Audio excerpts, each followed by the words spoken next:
fractal aliens. Fractal aliens. Yes, this is Calcat the Calicatster, and you're watching a movie review, quickie review, I guess, of Annihilation, the latest Skydance Paramount Pictures movie with Natalie Portman in it. In the movie, the minor spoilers, there's aliens, there's a crashed asteroid or meteor hits this lighthouse, and this weird stuff starts coming up out of the ground and making this weird, like, fractal universe thing. It starts mutating everything around it. There's a mutated crocodile shark and a mutated bear crocodile or alligator, I guess, and what's other weird Cronenbergian and Lovecraftian things in it. There's a guy whose stomach organs are moving around and stuff when they cut him open. There's a really gross scene. There's a lot of shots of what appear to be abandoned buildings from down in Louisiana again that they used in the movie. There's a house set that is the same house set as later on. They just doctored it up. That's clearly very similar, if not the same set. There's some bases and stuff that they used. Yeah, they didn't. If it's not the same house set, it's a very similar one. So I'm not saying it's clearly the same. It's similar. Okay, so yeah, Natalie Portman plays an army person who has become a scientist, a biologist whose husband was lost on a mysterious mission, and then he shows up again, not remembering who he is, and then quickly falls ill. So they take her to this weird warehouse place, but it turns out to be a secret lab somewhere, and next to the site of this alien wall that's developed, and they have to go inside, and they recruit her to go inside of the alien wall while he's sick or something. It was a science fiction horror movie, and I was thinking earlier in the comments that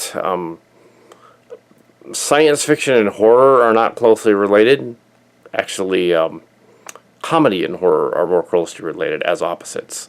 Science fiction and fantasy are related, but actually comedy and horror are and that's because drama is really just an offshoot of the other thing, the comedy. So yeah, drama. That's why dramatic comedies don't really work. They become black comedies. So might as well just call them that.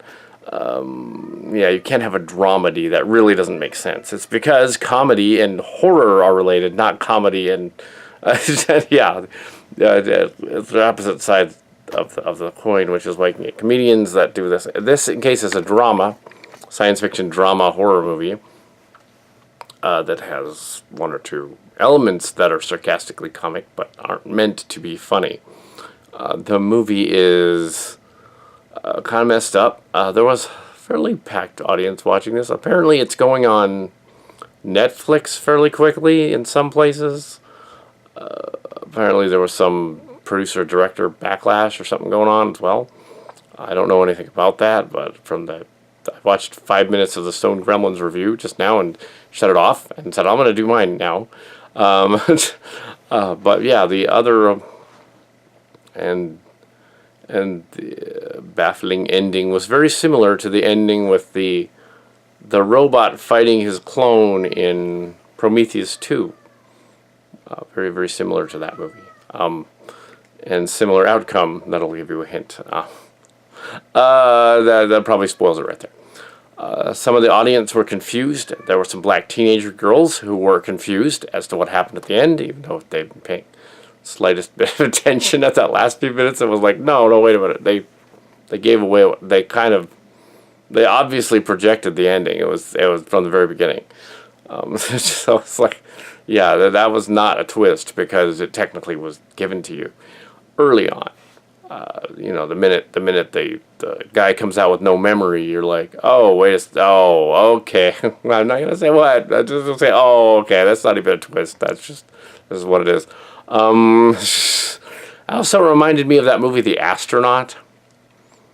which is the one with the astronaut comes back from space and he's really an alien or something in that movie, and the ending was cheesy how they defeated him. But that movie wasn't very good. But this is a better version of that, I guess. Anyway, so the space annihilation thing, that I guess since it's a space fantasy horror movie with an alien like megastructure going on the planet that's doing weird stuff, and essentially creating like a von Neumann probe. It's sort of rewriting everything that it comes in contact with as a part of its DNA or something, which doesn't make any sense, but okay, sure, why not? Then maybe it's like a Borg thing, and it's assimilating things.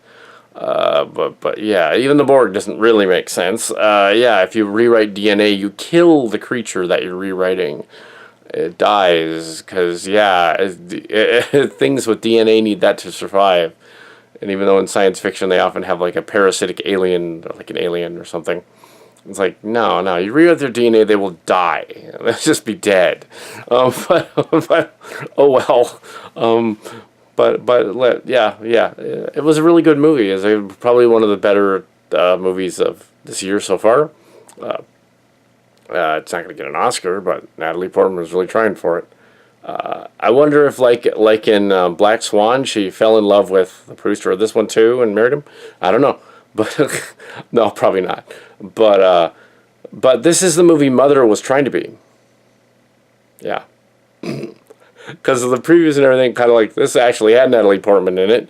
It's in a creepy house at one point, and everybody seems to be going crazy in it at one point. This is the movie that other movie was trying to be, at least in the previews. That's why they had to change some of it, apparently, in post-production. And to take out some elements and switch some things around. And that's why the final act, where the moronic shiny alien thing that shows up, there's an alien in it. Well, there's lots of aliens in it, but in various forms. But that's why that kind of drags a little. It's a little odd. Doesn't give away everything, though. This is a little bit of a spoiler review. I'm probably not likely going to do another later one anyway. So yeah, it's a good movie. It's a good alien movie. It'd probably be worth a rental, or on Blu-ray or something, kind of in the background. Also, stoners will like it, because there's like fractally weird, trippy shit going on in it. And they'll be like, dude, especially the part with the mirror alien at the end. If they're tripping balls by the end of the movie, they'll be like, oh shit. Yeah, so I don't recommend you get stoned. I'm just saying, if you were a stoner, you'd probably like this movie. I'm not, but if you were, you would totally be into it. So, yeah, the acting was fine, the characters are fine, it was good, and then it just ends, and it was okay. So, Annihilation was the name of it. It was a spoilery ending part, that how one of the aliens, like, takes himself out, because they addressed that earlier when the lady said every creature is trying to take itself out. It's not suicide, it's taking yourself out. It's self-destruction. It's not suicide, it's different. So yeah, there's a scene like that in there, similar to the robot scene in another movie. And it's like similar to actually Terminator 2 and Alien 3, similar to those two movies. So that gives you another hint. Yeah, there were a lot of tropes that were from other movies in here, but they did them well in this version, and they were slightly different, so it was fine.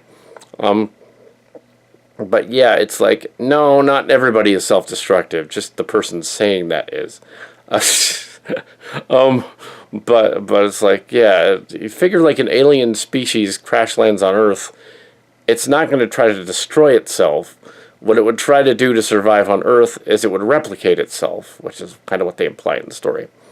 It would be deliberately trying to survive, not destroy itself, so that's kind of ludicrous.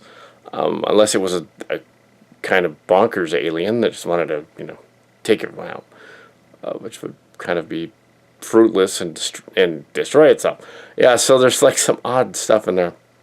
Yeah, it's like a genetic alien accident. That's why I'm thinking more like a von Neumann probe thing than the Borg assimilation. The von Neumann probe was on the ship and it crashed, A von Neumann probe is a probe that replicates itself and goes through space for millions of years, like the monolith in 2001, like the Sentinel in the short story, like the.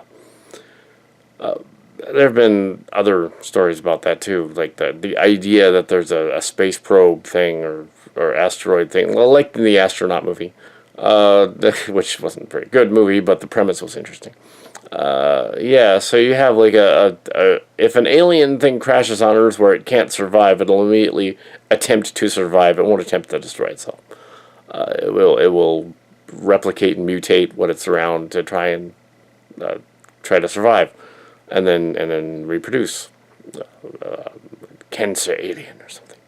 Yes, very X-Filesy. Has an X-Files vibe to it. Yeah, it was fine. It was fun. Yeah. It was a better movie than Life, which the Cloverfield Paradox was kind of doing, but not really, because while it was a space station under attack, it was different. Life was a creature that was trying to survive, so in that case, they got that right. And ultimately in that movie, the creature does, and ultimately in this movie, well, you'll just have to see. Uh, but yeah, the ending was pretty obvious to those who are paying attention. The 3 or 4 times in the movie they said, "Oh yes, this is what it's trying to do. It's mutating and it's trying to survive." That's kind of what they were trying to say. Not as the counselor lady thought, destroying itself. It's trying to survive. But then they throw the curveball toward the end, which was a spoiler, where an aspect of the alien does try to destroy itself, which was like, no, it wouldn't do that. Oh well. Yeah. Unless she like reprogrammed it, but how? Yeah, it's not like in Independence Day Part 1, in which they gave it a virus. That didn't really happen. Unless they established somewhere that I missed that Natalie Portman was the virus. Well, that really wouldn't make sense either. Okay, but that's kind of funny. Hey, Natalie Portman, you get to play an alien virus. Yeah. Yeah, some of the leaps in logic were probably due to some of the film changes after the cans showed it. The cans a couple of months ago. Also, it was a 2017 movie released now, so you can throw it into the Oscar bait for next week. So yeah, sure. Well, Alien movie. It's fine. Don't see it. Audience was pretty packed, enjoying it. There were some previews. Again, they were kind of the same previews as the last one. So, Red Sparrow and Mission Impossible 6. Yeah. Anyway, bye.